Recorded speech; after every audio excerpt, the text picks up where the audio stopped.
SPD SD selaku Kepala Sekolah SD Negeri Sari 1. Yang saya hormati Bapak, Ibu guru dan karyawan SD Sari 1 dan juga Ibu Kristiana Sari selaku CGP yang berbahagia, serta Bapak Ibu yang tidak bisa saya sebut satu persatu. Pertama-tama mari kita panjatkan puji syukur kehadirat Allah Subhanahu wa taala bahwasanya pada hari ini kita masih dikaruniai nikmat berupa sehat jasmani dan rohani sehingga kita bisa berkumpul di ruang guru ini dengan tiada halangan suatu apapun. Shalawat serta salam Allahumma sholli ala sayyidina Muhammad. Allahumma sholli alaihi. Aturkan pada junjungan kita Nabi Agung Muhammad sallallahu alaihi wasallam yang selalu kita nanti-nantikan sahabat Nabi di hari akhir. Amin. Bapak Ibu semua yang saya hormati, pada kesempatan pagi hari ini kita akan melakukan atau mengikuti desiminasi, yaitu berbagi tentang guru penggerak. Untuk kali ini yang akan kita bahas dengan tema membangun budaya positif di lingkungan sekolah. Untuk materi ini selengkapnya akan disampaikan oleh Ibu Kristiana Sari. Kepada Ibu Kristiana Sari saya persilakan. Terima kasih Pak Margola selaku Wakil Kepala Sekolah SD Negeri Sari 1 yang sudah memberikan kesempatan dan waktunya kepada saya untuk menyampaikan desiminasi guru penggerak tentang membangun budaya positif di lingkungan sekolah.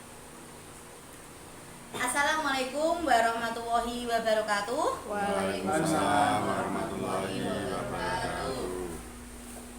Bapak, Ibu guru serta karyawan SD Negeri Sari 1, alhamdulillah, puji syukur pada hari ini kita semua diberikan kesempatan dan kesehatan sehingga hari ini kita bisa berkumpul dalam acara kegiatan aksi nyata seri berbagi budaya positif di lingkungan sekolah. Nah, Bapak Ibu, hari ini Bapak Ibu saya libatkan untuk mengikuti kegiatan kami para calon guru penggerak Angkatan 5 Kabupaten Demak. Nah, Bapak Ibu kami harapkan akan bisa mengikuti kegiatan ini dengan seksama sehingga nanti Bapak dan Ibu sekalian bisa mengimplementasikan secara langsung kepada siswa-siswi Bapak Ibu semua. Selawat serta salam saya aturkan kepada beliau Nabi besar Muhammad SAW yang mana kita nantikan syafaatnya di hari kelak. Bapak Ibu sekalian, bukannya saya di sini ingin mengajari ataupun menggurui Bapak Ibu sekalian, melainkan saya di sini akan membagi apa yang saya dapatkan, apa yang saya terima ketika kemarin saya mengikuti kegiatan guru penggerak.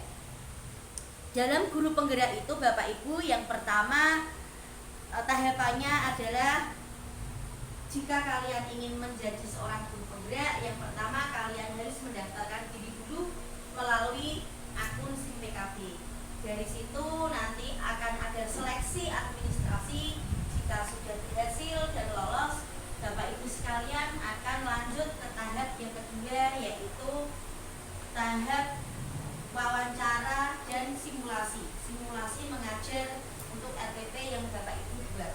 Setelah Bapak Ibu dinyatakan lolos juga, nanti Bapak Ibu semua akan melaksanakan pendidikan, yaitu pendidikan guru penggerak. Nah, dari pendidikan guru penggerak itu Bapak Ibu, sama halnya dengan PPG, kita belajarnya dengan daring ataupun luring, ada kombinasi. Kita menggunakan LMS dan luringnya ketika nanti kita lokakarya. Ada kegiatan lokakarya di mana kita nanti akan bertemu dengan calon-calon guru penggerak dari kecamatan lain yang ada di Kabupaten Demak ini. Nanti di situ kita bisa sharing-sharing dan bertemu dengan pengajar praktek di sana. Untuk desiminasi saya di sini akan membagikan ilmu kepada Bapak Ibu semua. Nanti di sini Bapak Ibu bisa menanyakan kepada saya jika kurang paham ataupun ada ilmu-ilmu baru yang mungkin Bapak dan Ibu sekalian belum pernah mendengar atau tahu, nanti bisa ditanyakan di sini. Di kegiatan ini untuk materi desiminasi ini mungkin Bapak dan Ibu sekalian nanti akan ada perbedaan pendapat, atau pandangan atau mungkin yang lainnya. Nah, nanti di sini akan kita diskusikan bersama untuk mencari jawaban yang terbaik. Karena apa Bapak Ibu, yang saya sampaikan ini adalah yang saya dapatkan dari pendidikan guru penggerak. Nah, Bapak Ibu, mohon waktunya, kita akan mulai. Saya akan memaparkan materi yang akan saya sampaikan pada hari ini. Bapak Ibu, jangan tegang dulu, kita santai saja, kita anggap saja ini kita sharing seperti itu ya, tidak usah tegang seperti itu ya Bapak Ibu. Bapak Ibu, nah di sini di judul ini adalah seri berbagi aksi nyata budaya positif, membangun budaya positif di lingkungan sekolah.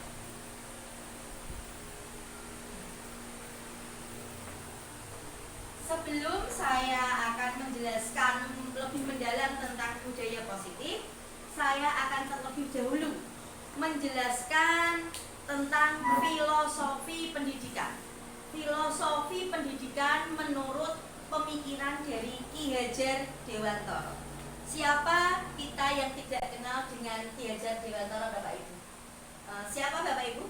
Ki Hajar Dewantara adalah seorang tokoh pendidikan. Nah, Ki Hajar Dewantara ini memiliki pemikiran, ya. Pada awalnya dulu Bapak Ibu, ya, pendidikan itu diperoleh tidak semua warga memperoleh pendidikan. Pendidikan itu hanya untuk kaum bangsawan, ya.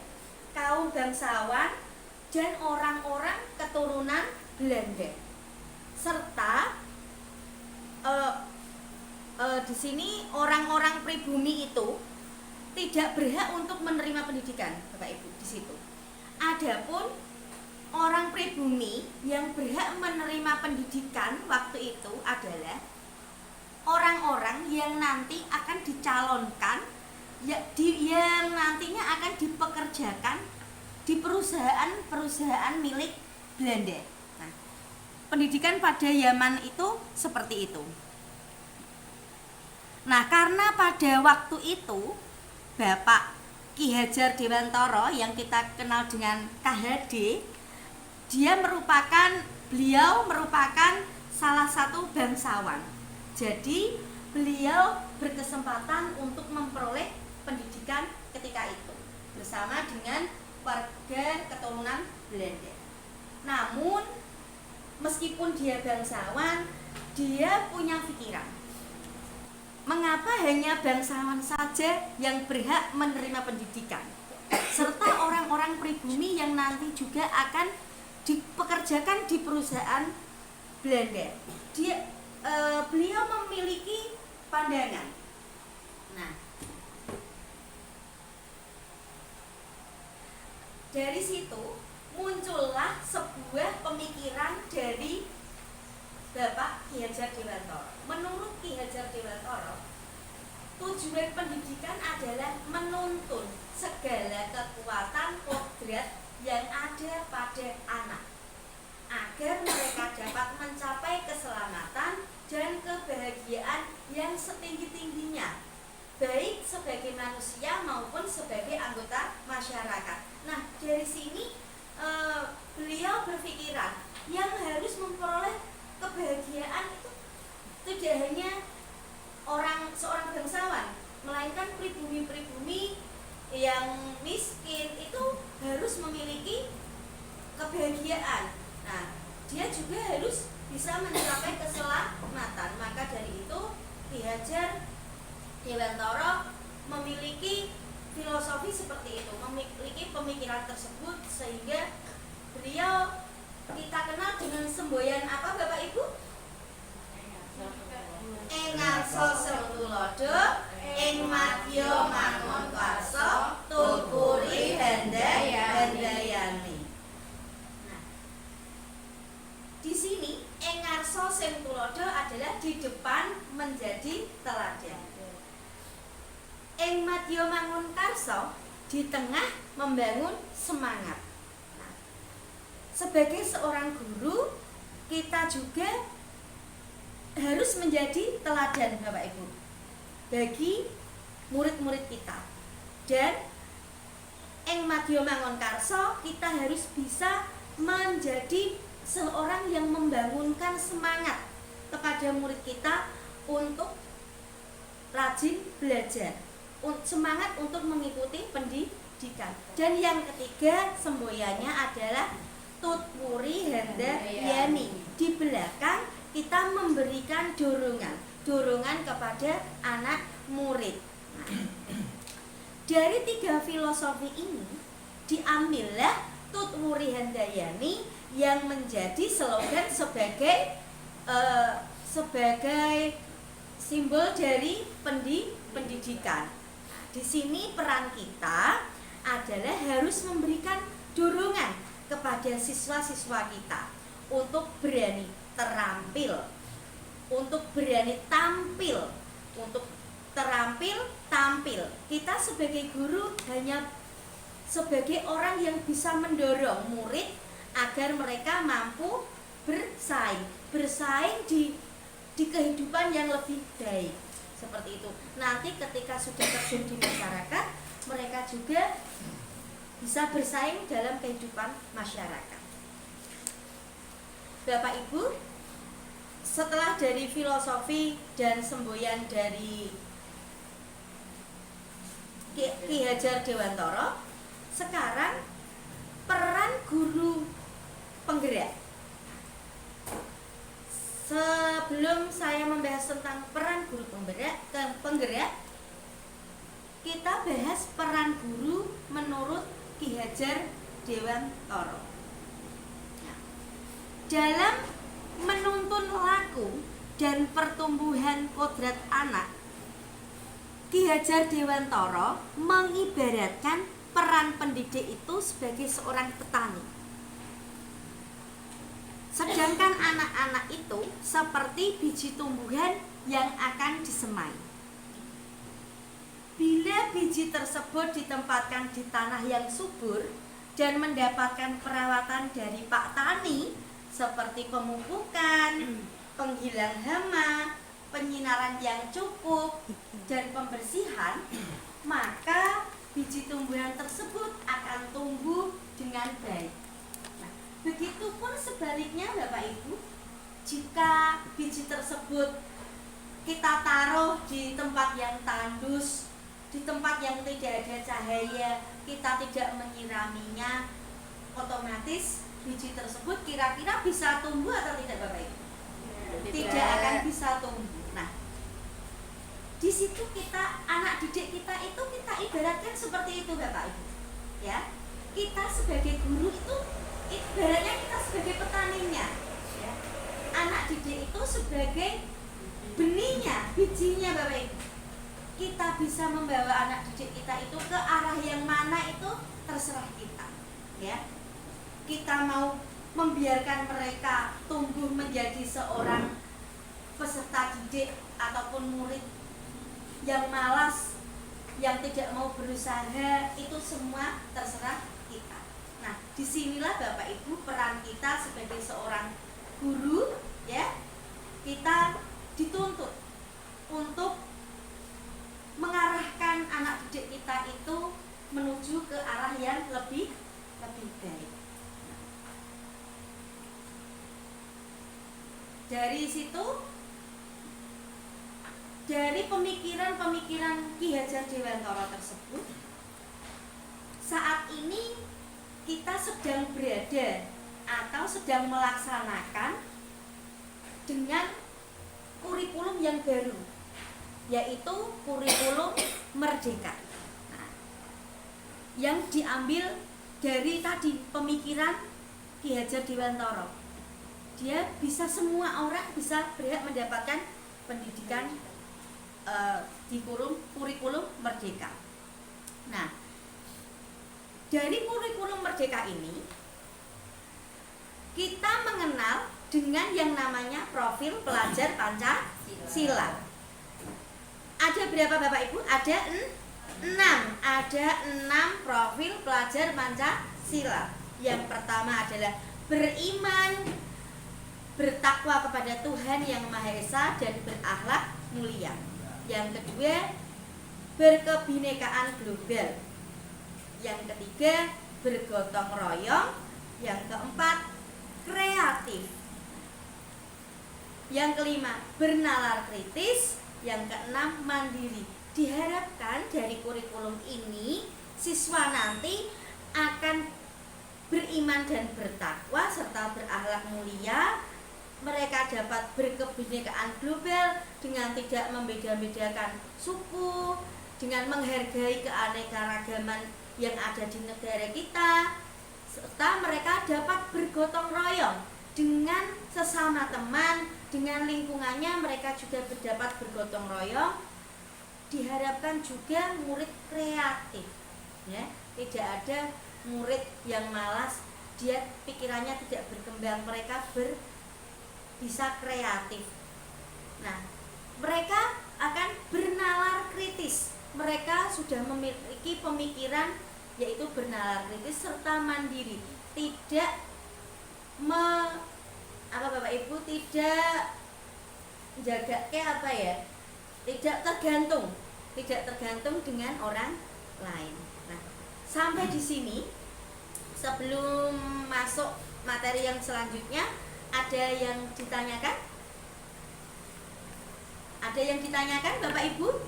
Oh ya, silakan Ibu Ratih untuk bertanya. Silakan Bu Ratih. Terima kasih atas waktunya. Saya ingin bertanya terkait guru yang diibaratkan sebagai petani dan siswa yang diibaratkan sebagai bibit. Saya ingin bertanya terkait peran kita sebagai guru untuk mengarahkan peserta didik kita menjadi lebih baik, utamanya dalam hal etika. Pertanyaannya, bagaimana cara kita sebagai guru untuk menghindarkan siswa kita, peserta didik kita dari penyakit kurangnya etika? Terima kasih Bu Ratih atas pertanyaannya. Pertanyaannya luar biasa. Bagus sekali Bu Ratih untuk pertanyaannya. Terima kasih. Nah, di sini saya akan mencoba menjawab pertanyaan dari Bu Ratih. Nah, inilah kita ya Bapak Ibu sebagai seorang guru untuk membangun etika, untuk murid kita yang mungkin saat ini sudah sedikit atau banyak sudah banyak pudarnya ya Bapak Ibu. Nah, kita harus menumbuhkan budaya-budaya positif Bu Ratih ya kepada murid kita. Kita akan menerapkan budaya-budaya positif. Contohnya kita memberikan salam, terus kita memberikan motivasi. Nah, pertanyaan Bu Ratih ini akan kita lanjutkan sesuai dengan materi yang selanjutnya. Kita akan kupas ya Bu Ratih. Sesuai dengan pertanyaan Bu Ratih, kita akan ke budaya positif. Seperti itu. Intinya kita harus menumbuhkan budaya-budaya yang positif kepada murid supaya tertanam di pikiran murid kita, sehingga etika mereka akan lama-lama akan membaik. Seperti itu berarti. Nggih? Nah, untuk selanjutnya kita akan ke budaya positif. Yang pertama, materi yang pertama adalah perubahan paradigma belajar. Yang kedua, disiplin positif. 3, motivasi perilaku manusia. Yang keempat, kebutuhan dasar manusia. Yang kelima, posisi kontrol guru.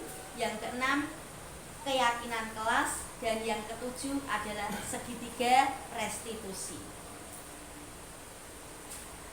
Bapak Ibu, untuk membangun sebuah budaya yang positif, ya, sekolah perlu menyediakan lingkungan yang positif. Kalau kita mau menjadikan budaya positif, otomatis sekolahnya harus menyediakan lingkungan yang positif, aman dan nyaman, ya, agar murid-murid mampu berpikir, bertindak dan mencipta dengan merdeka, mandiri dan bertanggung jawab. Nah, salah satu strategi yang perlu ditinjau ulang adalah bentuk disiplin yang dijalankan selama ini di sekolah-sekolah.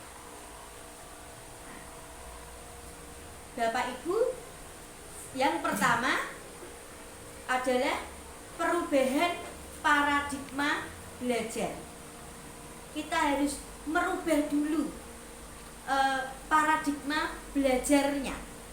Menurut paparan Dr. William Glasser dalam kontrol teorinya, untuk meluruskan beberapa miskonsepsi tentang kontrol, ya, yang pertama, ilusi guru itu mengontrol murid, Bapak Ibu. Namun teori kontrol tentang dunia kita sekarang, realitasnya adalah kebutuhan kita itu berbeda-beda. Kebutuhan si anak itu berbeda-beda, Bapak Ibu. Jadi kita sebagai guru itu tidak boleh mengontrol murid, ya. Kita harus tahu kebutuhan murid kita itu berbeda-beda. Yang kedua, ilusi bahwa semua penguatan positif, efektif dan bermanfaat. Kita kalau memberikan penguatan kepada murid kita, itu pasti efektif dan bermanfaat. Kita hilangkan mindset seperti itu, Bapak Ibu. Nah, yang harus Bapak Ibu sekalian perhatikan yaitu kita harus berusaha memahami pandangan orang lain tentang dunia. Kita harus mengerti pandangan mereka. Nah, kemudian yang ketiga, menurut Dr. William tadi, ilusinya adalah bahwa kritik membuat orang merasa bersalah, dapat menguatkan karakter, ya. Kalau kita mengkritik seseorang dan membuat mereka itu bersalah, nanti karakternya akan kuat. Itu salah, Bapak Ibu, ya. Yang benar adalah semua perilaku itu memiliki tujuan. Mereka seperti itu pasti mereka memiliki tujuan. Mereka nakal, mereka bertindak sesukanya, pasti mereka memiliki tujuan. Nah, terus ilusi bahwa orang dewasa memiliki hak yang memaksa. Guru itu kan sebagai orang dewasa, Bapak Ibu. Nah, Bapak Ibu itu tidak memiliki hak untuk memaksa murid kita, ya. Nah, kita harus teori kontrol dunia yang sesungguhnya itu adalah kita harus memiliki kolaborasi, ya. Dan kita tidak boleh mengontrol orang lain. Ciptakan pilihan-pilihan baru. Kalau mereka tidak bisa berhitung dengan tangan, dengan sempoa, kita berikan teknik-teknik yang baru. Yang kedua, adalah disiplin positif.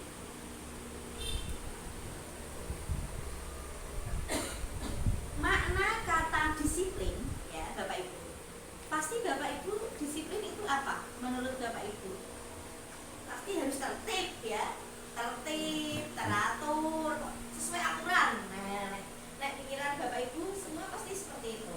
Kebanyakan orang akan menghubungkan kata disiplin itu dengan tertib, teratur, dan kepatuhan pada peraturan, ya.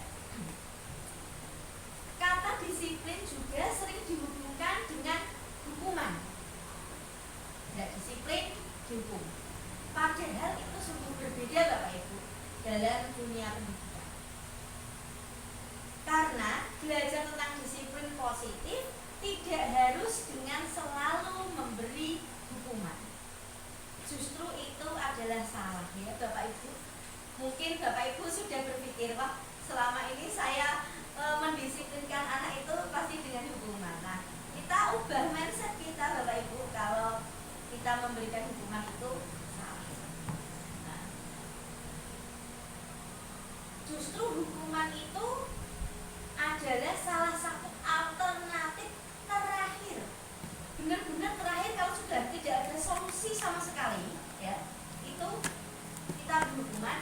Dan kalau perlu tidak digunakan, kalau perlu tidak digunakan sama sekali.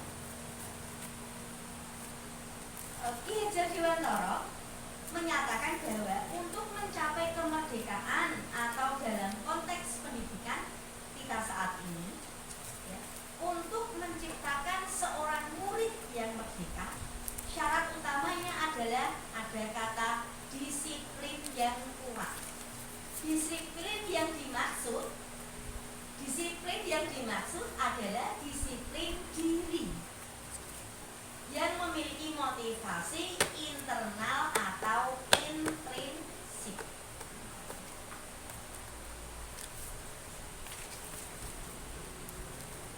Disiplin diri atau yang kita kenal self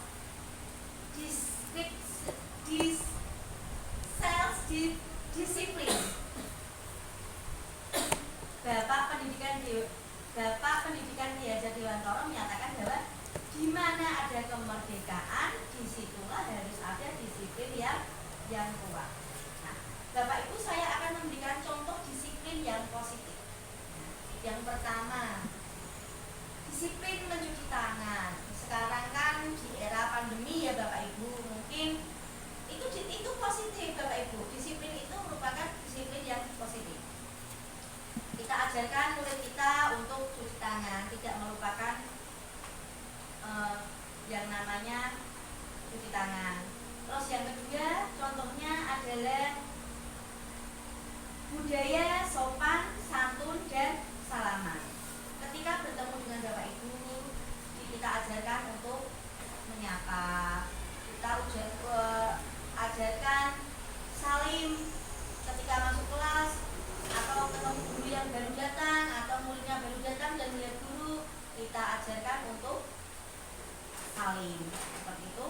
Terus contohnya lagi adalah budaya saling menghargai dan salam ketika masuk kelas. Ada siswa yang terlambat datang, siswa yang dari luar masuk kelas, kita biasakan untuk salam terlebih dulu. Terus contoh budaya disiplin lagi yang positif apa Bapak Ibu? Berdoa sebelum dan sesudah pelajaran. Banyak ada juga yang tidak berdoa, langsung materi pelajaran. Tidak berdoa langsung pulang. Nah, kita mulai dari diri kita sendiri. Dari Diana Gosen dalam bukunya Restructuring School, disiplin menyatakan ada 3 alasan motivasi perilaku manusia. Yang pertama, untuk menghindari ketidaknyamanan ini adalah tingkat terendah dari motivasi perilaku manusia. Yang kedua, orang disiplin itu loh Bapak Ibu. Kenapa motivasinya dia melakukan disiplin? Yang kedua, untuk mendapatkan imbalan atau penghargaan.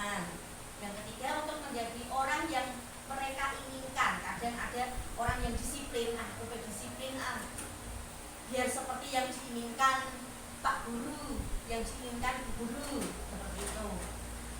Dan menghargai diri sendiri dengan nilai-nilai yang mereka percaya. Inilah yang disebut motivasi intrinsik. Untuk yang keempat tadi, budaya disiplin adalah kebutuhan dasar manusia. Saya memiliki kasus ya Bapak Ibu. Nah, kebutuhan dasar manusia. Nanti kita analisis bersama ya Bapak Ibu untuk kasus yang ini. Saya punya kasus, saya ceritakan. Ibu Amalia, wali kelas 2 di SD Pelita Hati, yang bingung menghadapi ulas salah satu murid di kelasnya, yaitu Ferry. Beberapa anak di kelas 2 telah datang padanya dan mengeluhkan Ferry yang sering meminta bekal makan siang kepada mereka dengan paksa. Jika Anda menghadapi situasi seperti Ibu Amalia, apa yang Anda lakukan Bapak Ibu? Menurut Anda, ya, menurut Bapak Ibu sekalian, kira-kira apa alasan Ferry melakukan hal tersebut? Ya. Apa Bapak Ibu? Jika menjadi Bu Amalia, bagaimana Bu menghadapi muridnya yang namanya Ferry itu? Bagaimana Pak? Menasihati. Oh, kalau Pak Tres menasihati. Bu Zul, kalau Bu Yul apa Bu? Oh, menasihati. Nah, terus menurut Bapak Ibu sekalian, si Ferry ini tadi itu melakukan hal tersebut itu kenapa? Kira-kira kenapa ya kok Ferry tadi minta apa bekal kepada temannya dengan paksa itu, kira-kira kenapa ya Bapak Ibu? Tidak punya sangu. Oh, tidak punya sangu. Bu Yul lapar, berarti tidak punya sangu. Apalagi tuh ada lagi mungkin apa Bapak Ibu? Watak. Oh, wataknya si Ferry usir. Oh, ada ya usir. Oh iya. Nah, dari kasus tersebut Bapak Ibu, di sini saya akan kaitkan dengan kebutuhan dasar manusia. Ya, ada kebutuhan dasar manusia. Yang pertama ada 5, yaitu bertahan hidup, survival. Ya. Yang kedua cinta dan kasih sayang. Nah, kebutuhan cinta dan kasih sayang. Yang ketiga biologi. Yang ketiga penguasaan atau kebutuhan pengakuan atas kemampuannya. Yang keempat kebebasan. Yang kelima kesenangan.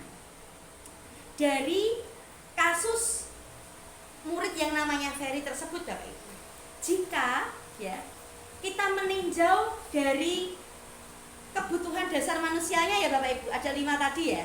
Kalau kita tinjau dari kebutuhan ini, yang pertama kebutuhan untuk bertahan hidup tadi, yang survival. Dalam kasus Ferry tersebut, apabila jawaban Ferry ketika ditanya oleh Bu Amalia tadi adalah karena lapar, ya lapar kok Bu, seperti itu, dan kebetulan orang tuanya tidak membawakan bekal makan siang. Nah, maka kebutuhan dasar yang berusaha dipenuhi oleh Ferry adalah kebutuhan untuk bertahan hidup. Nah, kalau kita tinjau dari sudut kebutuhan bertahan hidup, ya, paham ya Bapak Ibu? Berarti si Ferry tadi dia minta temannya untuk dia bertahan hidup karena tidak dibawakan bekal dan tidak disangoni oleh orang tuanya. Ada tadi jawabannya Bu Zul, lapar tadi karena dia mau bertahan hidup. Yang kedua, kebutuhan cinta dan kasih sayang, ya. Jika dalam kasus tadi si Ferry ditanya, menjawabnya begini. Ferry mengambil bekal temannya itu karena ia merasa senang dengan temannya. Jadi temannya tadi itu bisa memperhatikan si Ferry. Nah, ketika teman itu melaporkan tindakannya Ferry kepada Bu Guru dan gurunya itu memberitahukan kepada orang tuanya, Bu Amalia tadi menelpon atau memberitahukan secara langsung kepada orang tuanya kalau tindakan Ferry di sekolah seperti ini. Nah, sehingga dari situ kan orang tuanya jadi memperhatikan si Ferry ya Bapak Ibu ya. Iya. Nah di situ maka kebutuhan Ferry adalah kebutuhan akan cinta dan kasih sayang. Berarti si Ferry itu membutuhkan kasih sayang dan cinta dari Bu Amalia dan orang tuanya. Itu kalau kita tinjau dari kebutuhan cinta dan kasih sayang. Dan ketiga, untuk kebutuhan penguasaan, ya. Dalam kasus tersebut, apabila Ferry ditanya tadi, malah dia menjawab seperti ini. Saya kalau ngerebut itu hebat kok. Nah, teman-temannya jadi takut dengan saya, Bu. Dia akan menuruti keinginan saya. Maka dari jawaban Ferry tersebut, Ferry sedang berusaha memenuhi kebutuhannya. Kebutuhan dasarnya yaitu akan kekuasaan. Dia menguasai kelas. Aku loh, sopo to sing rawani. Ya, itulah kebutuhan penguasaan. Yang keempat, kebutuhan kebebasan. Jika Ferry menjawab alasannya bahwa ia bosan dengan makanan yang dibawakan oleh orang tuanya, Ferry sudah dibawakan orang tuanya, cuman dia bosan dan akhirnya meminta paksa temannya. Nah, karena ibunya, ibuku tuh selalu membawakan lauknya telur terus kok Bu, mie terus kok Bu. Nah itu tadi temanku yang namanya Nisa itu dibawakan ibunya capcay kok Bu sama gelondongan. Saya mau minta lah.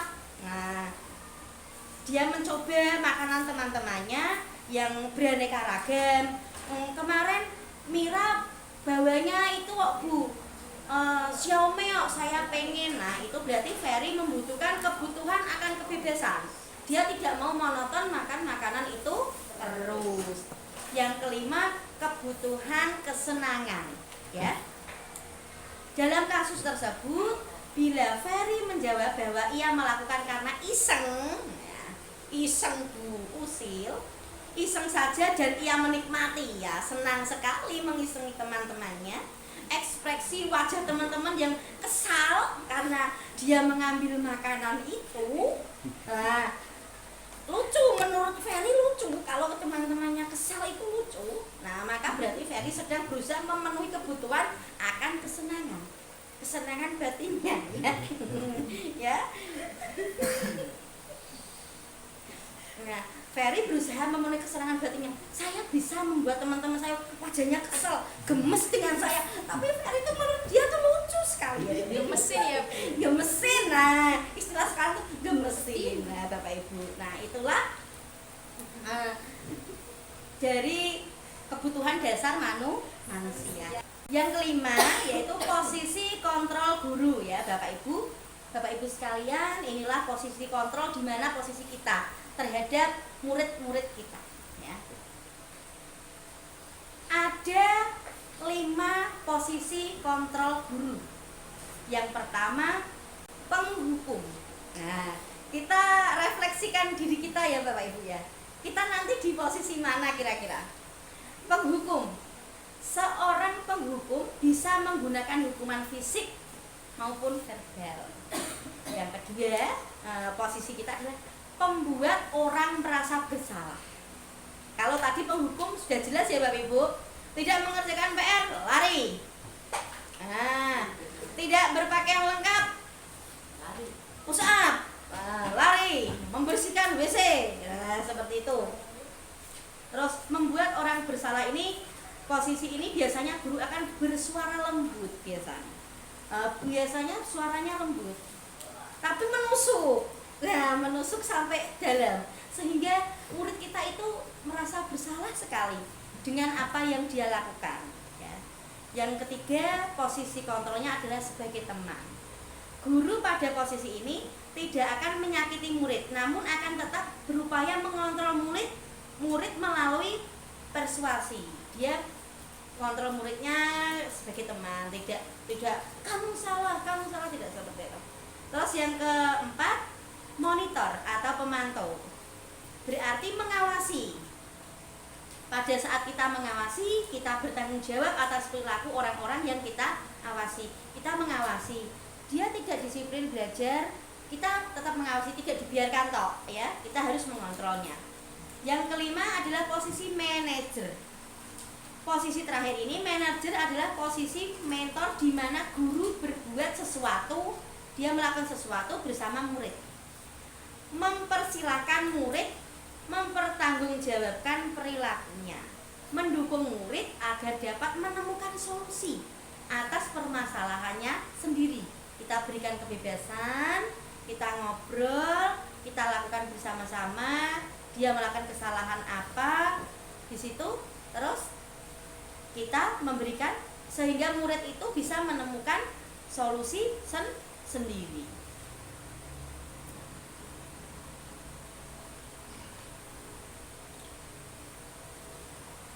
Nah, terus posisi kontrol tadi ya Bapak Ibu, penghukum dan pembuat orang merasa bersalah itu adalah posisi kontrol yang negatif, ya. Jangan sampai kita laksanakan, ya. Seandainya memang ada murid kita yang melakukan indisipliner, istilahnya, kita bisa melakukan sebagai teman ataupun menjadi pemantau serta menjadi manajer. Nah, seperti itu. Manajer itu yang paling baik. Sebelum masuk materi yang selanjutnya, adakah yang Bapak Ibu, adakah yang ditanyakan tentang posisi kontrol kita sebagai guru? Ya, ada yang ditanyakan Bapak Ibu? Oh, ya, Pak Imam silakan. Seperti penjelasan dari Ibu tadi, ada kasus-kasus di kelas. Saya sebagai guru itu sering mengalami kasus di kelas. Salah satu contoh adalah ketika murid dikasih PR, itu ada salah satu murid yang sering tidak mengerjakan PR, padahal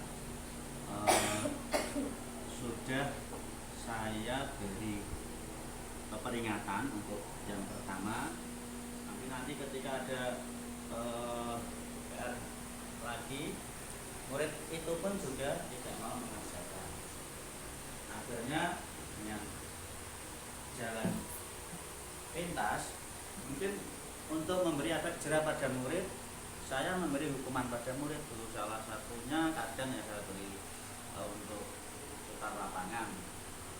Itu mungkin kasus ini tidak hanya saya mengalami, mungkin ada beberapa guru yang lain juga pernah mengalami kasus seperti ini. Nah, yang saya tanyakan di sini, apakah tindakan guru yang seperti itu diperbolehkan?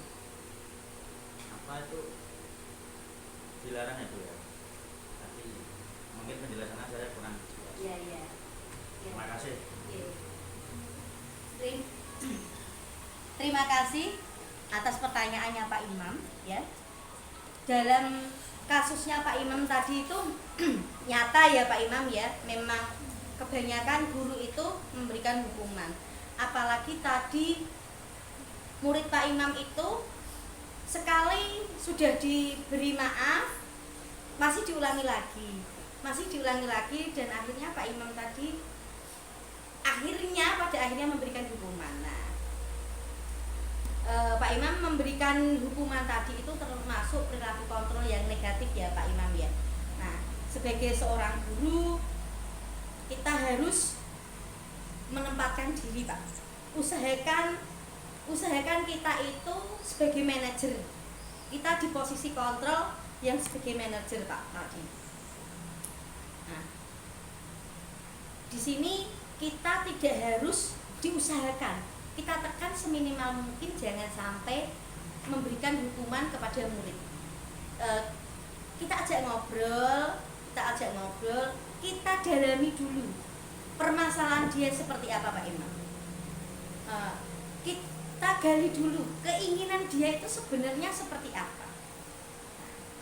Kita ajak ngobrol. Nah, dari obrolan itu kita nanti dia berikan kesempatan bagi dia untuk memilih solusi apa jika nanti dia tidak mengerjakan PR lagi.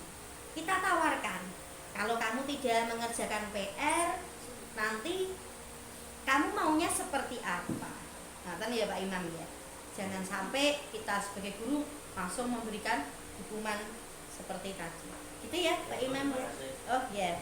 Nah, masuk ke selanjutnya yang keenam, yaitu keyakinan kelas. Bapak Ibu sekalian, apakah di kelas masing-masing ya wali kelasnya sudah memiliki keyakinan kelas? Sudah ditempeli semua? Sudah punya keyakinan kelas? Belum? Ada yang belum? Bu Mira kelas 1 sudah apa belum?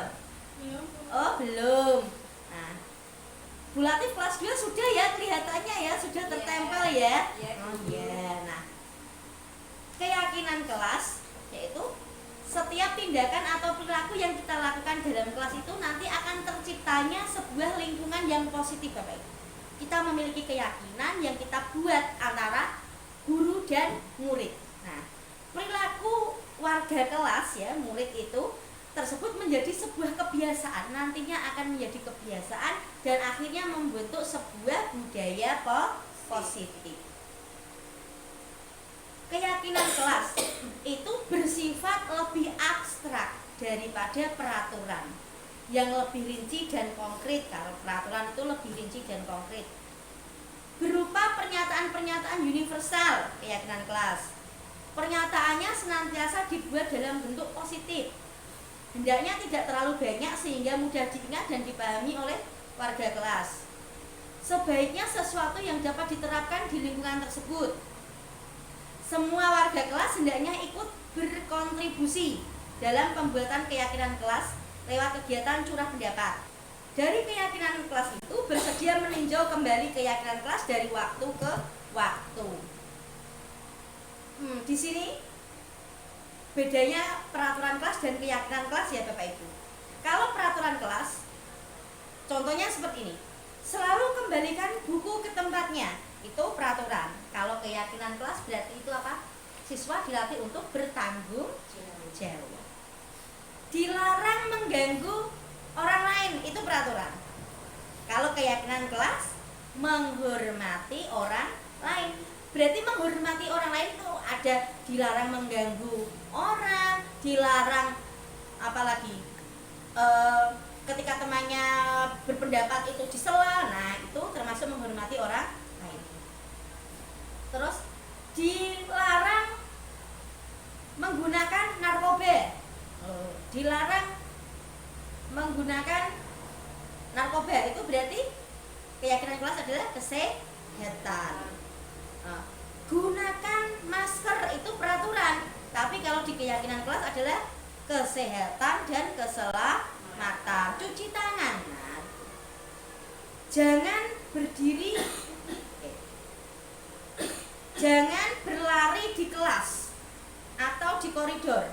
Tidak boleh berlari di kelas atau koridor. Itu peraturan, tapi keyakinan adalah untuk keselamatan dan keamanan.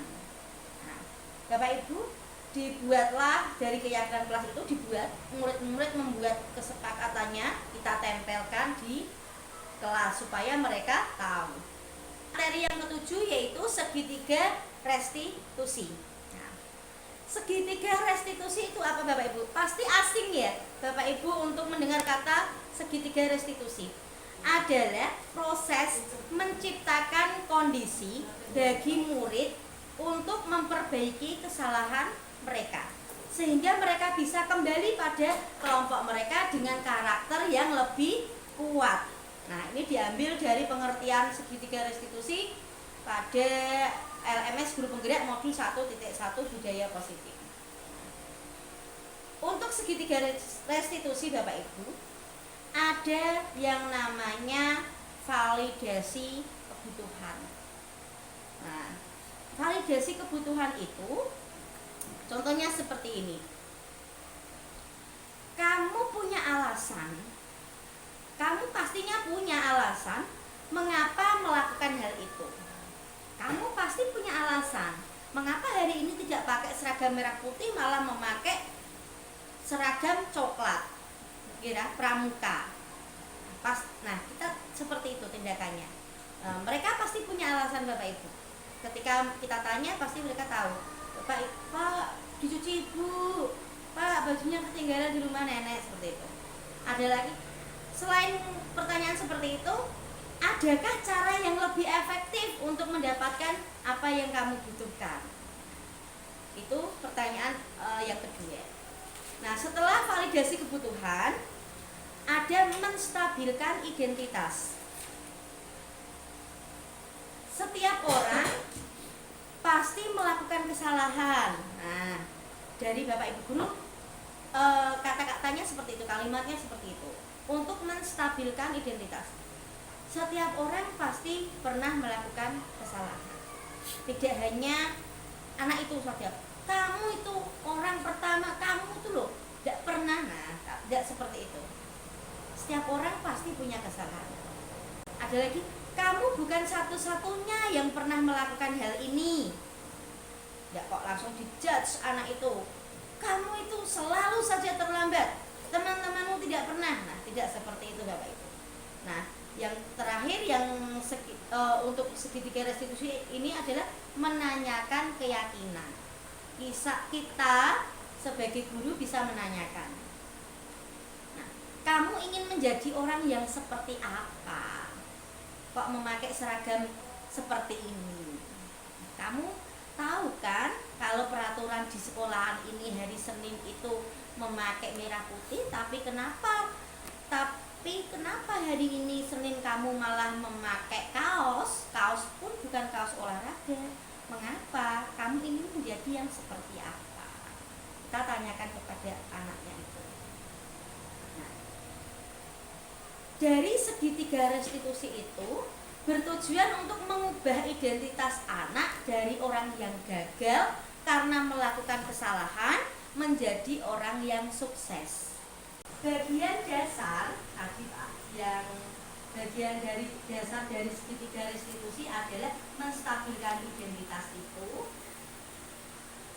bertujuan untuk mengubah identitas anak dari orang yang gagal karena melakukan kesalahan menjadi orang yang sukses. Anak yang sedang mencari perhatian adalah anak yang mengalami kegagalan. Dengan tiba-tiba dengan sengaja tidak memakai ikat pinggang, dia diperhatikan Bapak Ibu dulu. Nah, dia mencoba untuk memenuhi kebutuhan dasarnya, namun ada benturan. Kalau kita mengkritik dia, maka kita akan tetap membuatnya dalam posisi gagal. Kalau kita mengkritik, kalau kita ingin menjadi proaktif, maka kita harus meyakinkan si anak dengan cara mengatakan kalimat-kalimat berikut ini. Contohnya, berbuat salah itu tidak apa-apa, nanti bisa diperbaiki.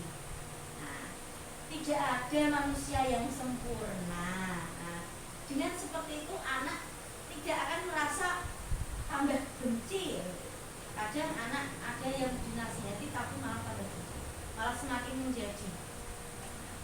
Saya juga pernah melakukan hal seperti itu. Nah, contoh-contohnya seperti itu. Itu Bapak Ibu dari penjelasan saya tentang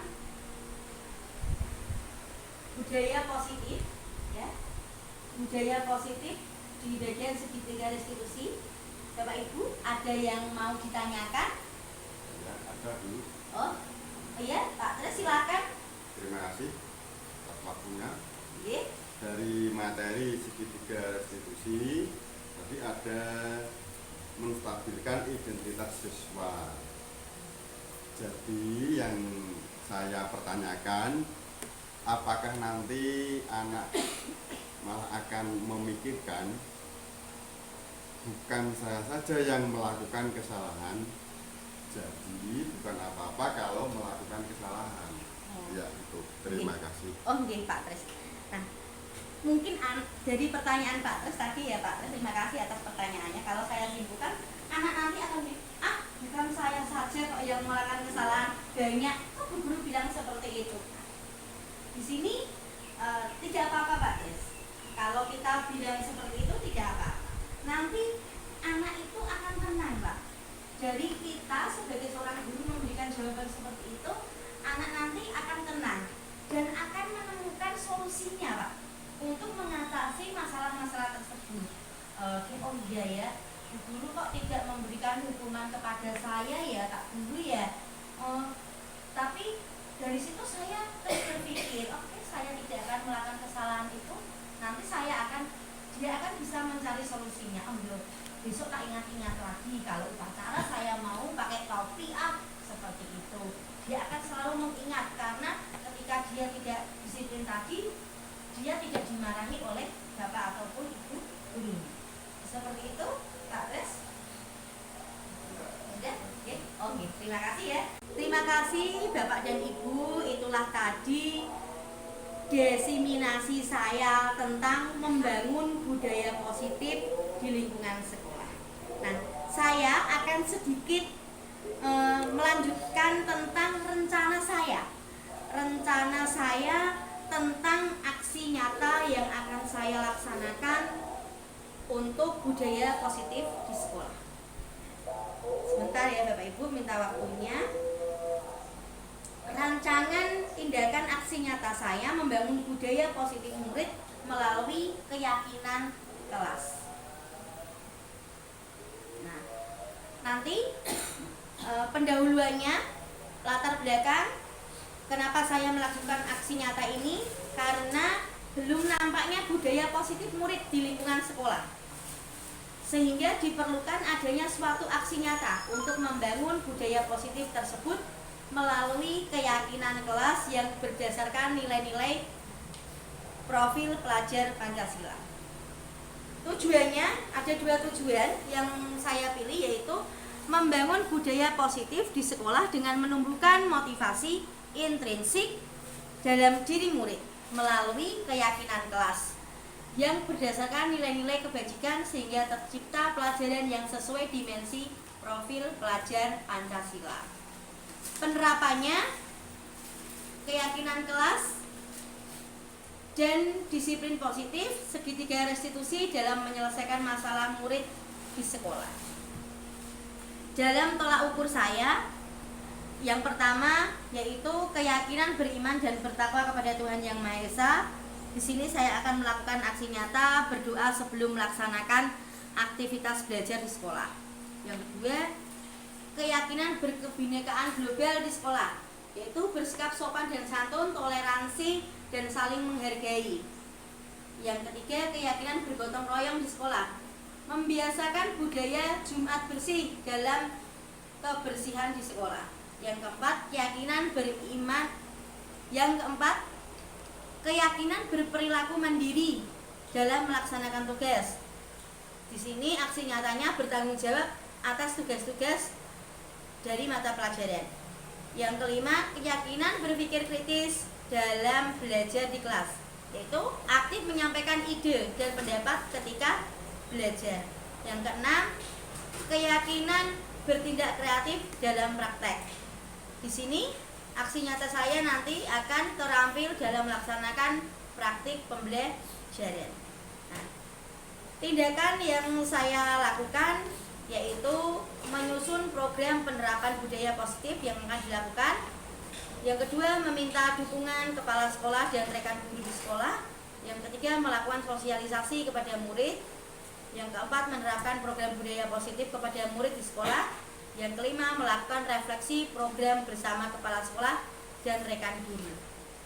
Nah, dari kegiatan ini saya membutuhkan dukungan. Yang pertama yaitu dukungan dari kepala sekolah, rekan-rekan guru sekalian, tentunya murid serta orang tua.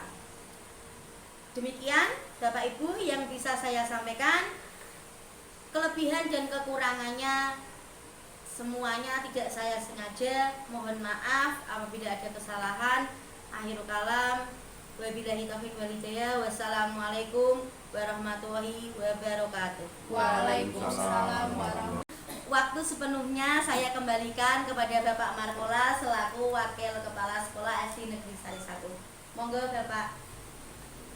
Demikianlah Bapak Ibu paparan yang telah disampaikan CGP kita, yaitu Ibu Kristiana Sari. Semoga atas paparan yang disampaikan beliau ada manfaatnya bagi kita semua. Amin. Kita tutup. Wassalamualaikum warahmatullahi wabarakatuh. Waalaikumsalam warahmatullahi wabarakatuh.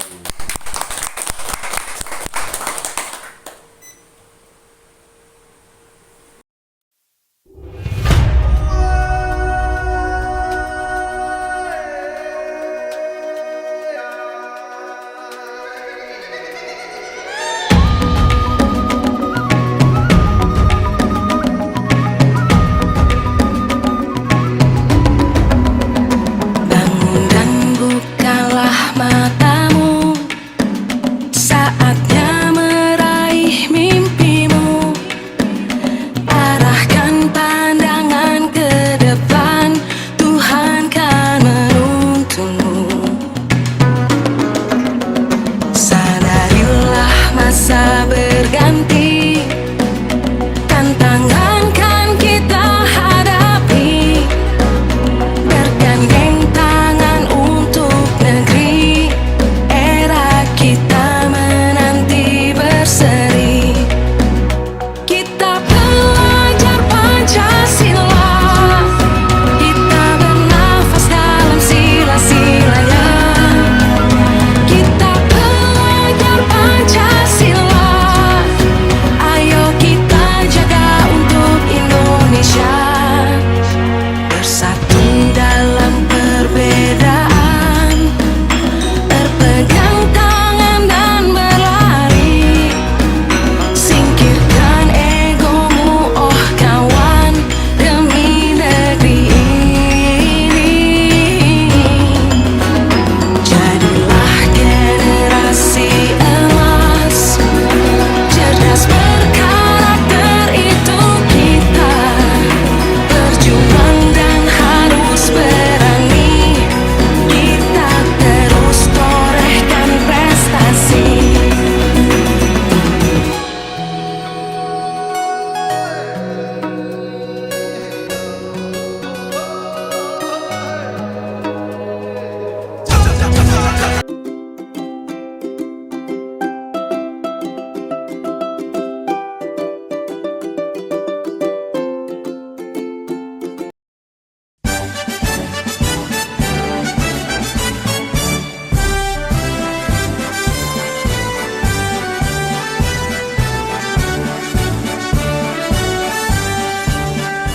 Bulatkan tekad, kuatkan hati, negeri ini memanggilmu kawan.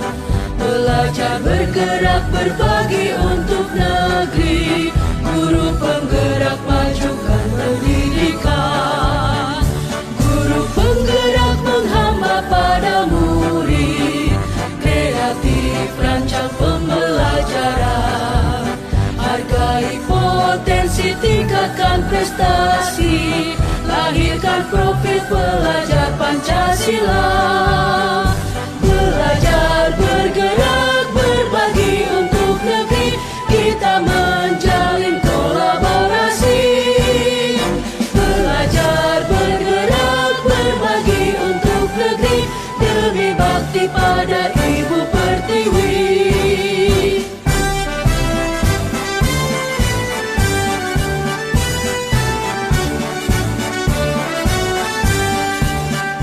Bulatkan tekad, kuatkan hati, negeri ini memanggilmu kawan. Belajar bergerak berbagi untuk negeri, guru penggerak. Selamat pagi Mas Aldi. Selamat pagi Bu. Kok tidak memakai topi sama dasi? Apakah di tas atau ketinggalan? Maaf Bu, saya tidak membawa topi dan dasi. Saya ketinggalan. Oh, tidak apa-apa. Semua orang pasti pernah lupa. dan melakukan kesalahan seperti teman kamu Senin kemarin juga tidak memakai topi dan dasi ke sekolah. Iya Bu, tapi saya takut dihukum dan saya malu dengan teman-temanku. Tidak apa-apa, kamu melakukan kesalahan ini pasti ada alasannya. Iya Bu, betul. Saya tadi bangun kesiangan dan terburu-buru, jadi saya lupa hari ini ada upacara. Nah, berarti Mas Aldi sudah baik, tidak terlambat ke sekolah dan hanya lupa membawa topi dan dasi. Nah, untuk kelengkapannya berarti nanti Mas Aldi melengkapi ya. Nah, di sini berarti Mas Aldi sudah baik, sudah tepat berangkat sekolahnya, tidak terlambat. Nah, Mas Aldi kan tidak memakai topi sama dasi. Nah, kira-kira tindakannya Mas Aldi ini tuh melanggar keyakinan sekolah atau prinsip Mas Aldi apa tidak? Iya Bu, saya melanggar. Nah, coba keyakinan apa yang sudah dilanggar oleh Mas Aldi? Saya tidak disiplin berseragam Bu. Nah, Mas Aldi sudah tahu kalau melanggar disiplin berseragam. Iya Bu. Menurut Mas Aldi, disiplin berseragam itu penting apa tidak? Penting Bu. Nah, oke. Kalau tahu itu penting, sekarang tindakan apa yang kira-kira akan Mas Aldi lakukan? Saya akan memasang alarm Bu supaya bisa bangun pagi sehingga saya banyak waktu untuk menyiapkan perlengkapan sekolah. Nah, bagus sekali. Nah, kalau begitu Mas Aldi sudah mau memperbaikinya, maka Mas Aldi akan menjadi orang yang seperti apa?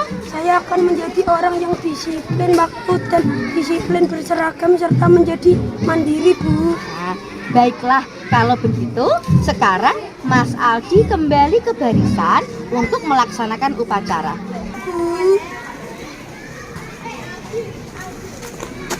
Pancasila, belajar, bergerak, berbagi untuk negeri, kita menjalin kolaborasi. Belajar, bergerak, berbagi untuk negeri, demi bakti pada Ibu Pertiwi. Belajar, bergerak, berbagi untuk negeri, kita menjalin kolaborasi.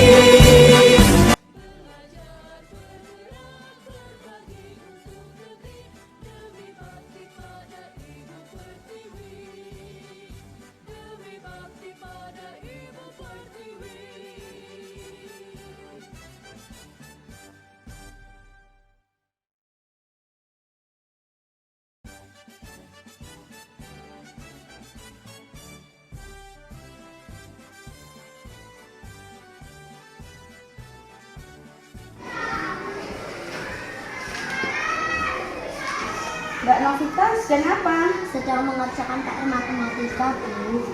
Loh, Mbak Novita belum mengerjakan PR matematika? Iya, Bu, saya lupa. Oh, coba geser sebentar.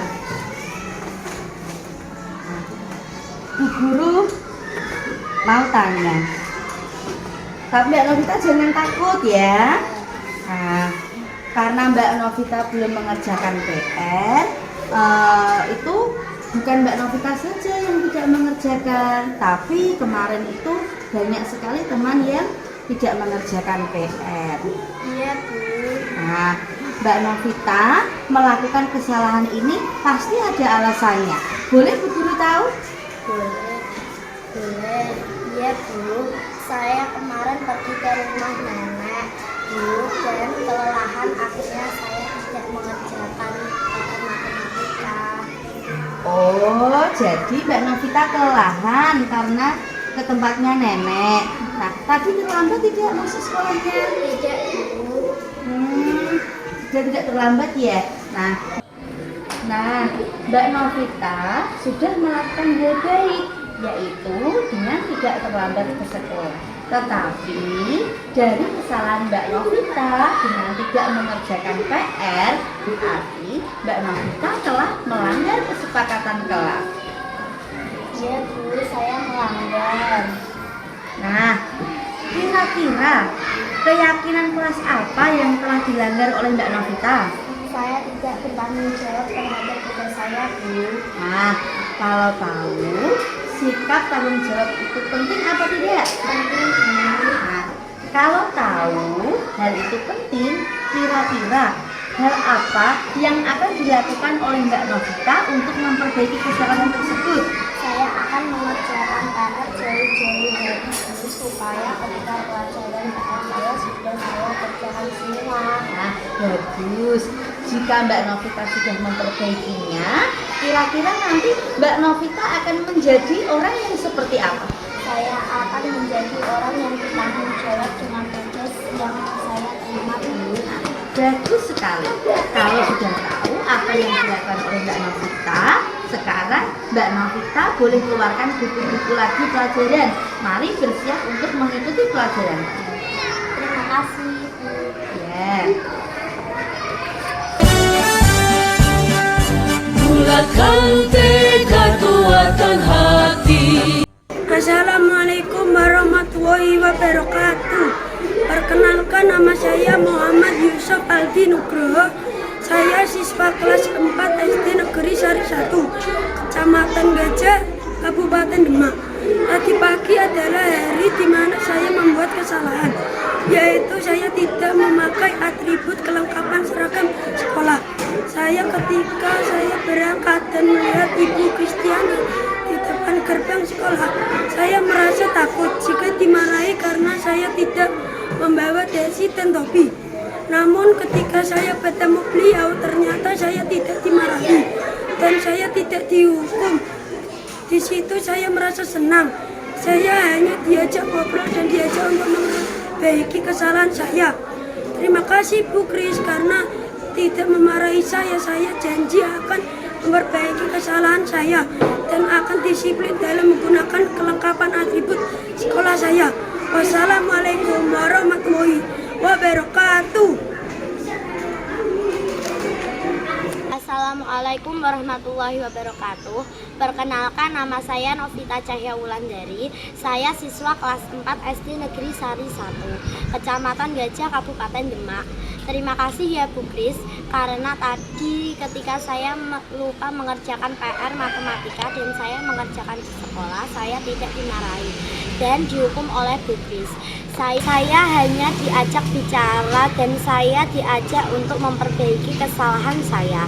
Terima kasih ya Bu Kris, saya akan memperbaiki kesalahan saya, akan menjadi siswa yang bertanggung jawab atas tugas yang saya terima. Wassalamualaikum warahmatullahi wabarakatuh.